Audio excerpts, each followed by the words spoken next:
The physical geography in Mongolia is mainly mountains and desert. The desert in Mongolia is the Gobi Desert, and the mountain ranges include the Altai Mountains, the Hangane Mountains, and the Hanatin Mountains.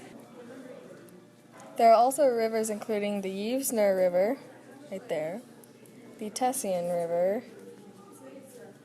the Hovsgol River, the Saline River, the Orhorn River, the Davdon River, and the Krelin River. The main climates that are found in Mongolia are the steppe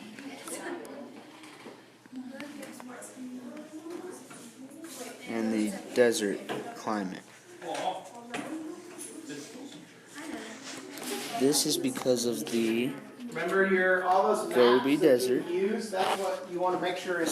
being so close to Mongolia. A steppe climate is a very dry climate that receives little precipitation. In this climate, natural vegetation would include grasses and sparse trees.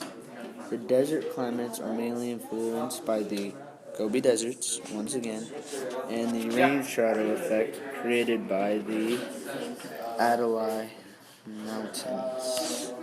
In the desert, you would find sparse trees and little grass. The climates and vegetation are very advantageous for the majority of the population because they are nomadic herders and are very Vegetation in Mongolia is mainly temperate grassland, but there are spots in the north of Mongolia with a coniferous forest type of vegetation, and towards the south border of Mongolia there is a desert waste vegetation.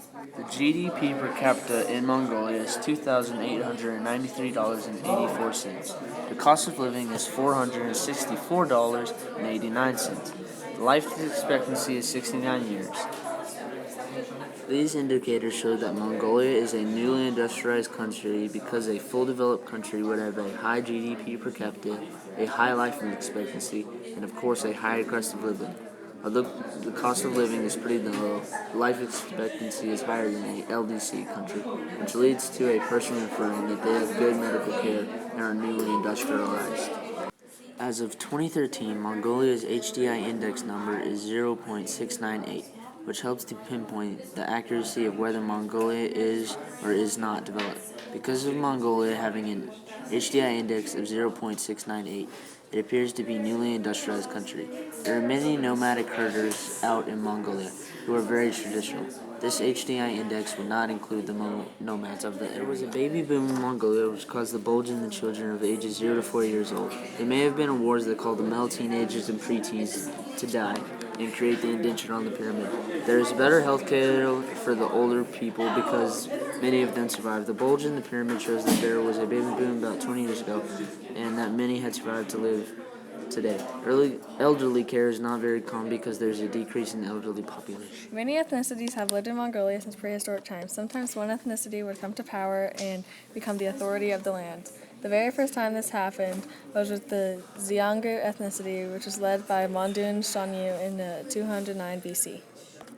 The Mongol Empire was built in 1206 by Chinggis Khan, also known as Genghis Khan. Fun fact, Genghis Grill is a Mongolian restaurant here in Lubbock and is named after the Mongolian Empire. The Mongolian Empire is the largest empire in world history.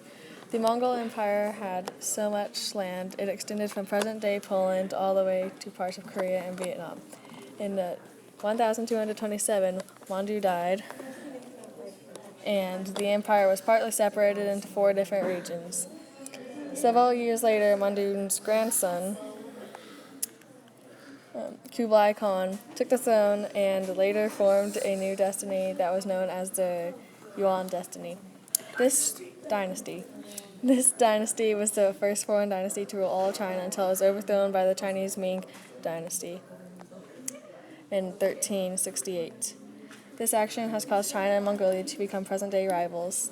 The Mongol court conquered Inner Mongolia in 1636. Outer Mongolia was submitted in 1691.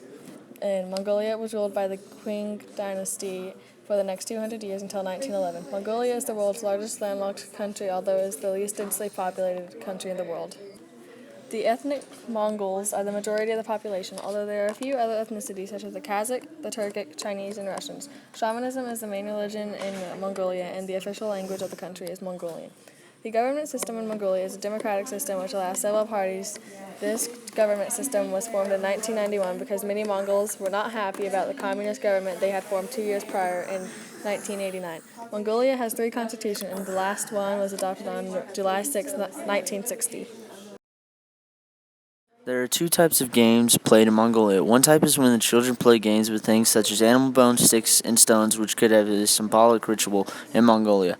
These games teach the children about how to act in ritual. There are also another type of games where the children just play around by playing chess, checkers, and solving puzzles. Some major sports in the area include Mongolian wrestling, archery, and horseback riding. Many men play these sports and the women tend to just watch. Both men and women usually play the horsehead fiddle. Mongolian cuisine mainly consists of different meats, dairy products, and some vegetables. Because of nomadic people, it is very popular to eat horses, pigs, sheep, lamb, and any other meats they can find. Spices within the food is not common, but it is not unheard of. Usually the people eat the meat and vegetables without spices or other flavor enhancers.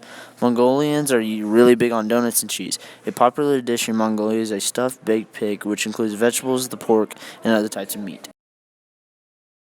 Breaking news. This is Emily the Awesome here with you live from Mr. Hill's classroom. We have just discovered some breaking news in Mongolia.